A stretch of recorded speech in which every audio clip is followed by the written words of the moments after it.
দৈনিক লেনদেনে বেশ চাঙ্গা ঢাকার পুঁজিবাজার। গেল ২ জুলাই থেকে ২৭ কার্যদিবসে মাত্র ২ দিন দৈনিক লেনদেন হয়েছে ১,০০০ কোটি টাকার নিচে, তাও থেকেছে ৮০০ কোটি টাকার ওপরে। ঢাকা স্টক এক্সচেঞ্জ ডিএসসির গেল সপ্তাহের তথ্য বলছে ১,৫৩০ কোটি টাকায় প্রথম কার্যদিবসের লেনদেন শেষ করার পর কিছুটা পতনের মুখে পড়ে। পরের ৩ কার্যদিবস টানা কমে লেনদেন, তবে আবারও ঘুরে দাঁড়িয়ে ১,৪২৮ কোটি ৪৭ লাখ টাকায় শেষ হয় সপ্তাহের শেষ কার্যদিবস বৃহস্পতিবারের লেনদেন।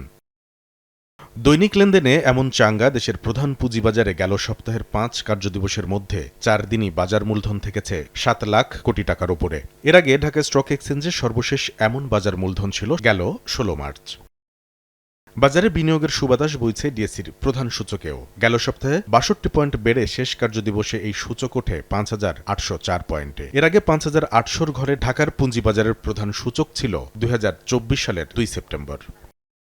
খাতভিত্তিক লেনদেনের তথ্য ২১ খাতের মধ্যে গেল সপ্তাহে দাম বেড়েছে ১১টির। গেল সপ্তাহে সর্বোচ্চ দৈনিক গড় লেনদেন হয়েছে টেক্সটাইল খাতে ২৫৩ কোটি ৫৭ লাখ টাকা। ১০০ কোটি টাকা পার করার পরও দৈনিক গড় লেনদেন কমেছে প্রকৌশল, ওষুধ, রাসায়নিক ও সাধারণ বিমায়। সপ্তাহ ব্যবধানে পুঁজিবাজারে তালিকাভুক্ত ৩৬টি ব্যাংকের দৈনিক গড় লেনদেন ৫২.৫৮% কমে নেমেছে ৮৮ কোটি ৪৯ লাখ টাকায়।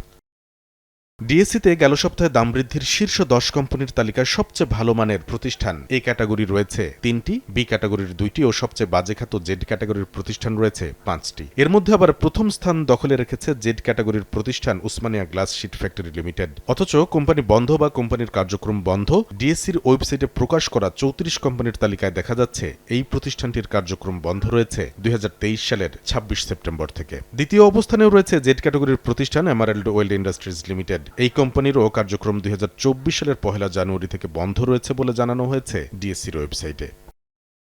দাম কমতির শীর্ষ ১০ কোম্পানির তালিকায় অবশ্য ৯টি জেড ক্যাটাগরির প্রতিষ্ঠান আর একটি রয়েছে বি ক্যাটাগরির কোম্পানি। কামরুল হাসান সবুজ, সময় সংবাদ, ঢাকা।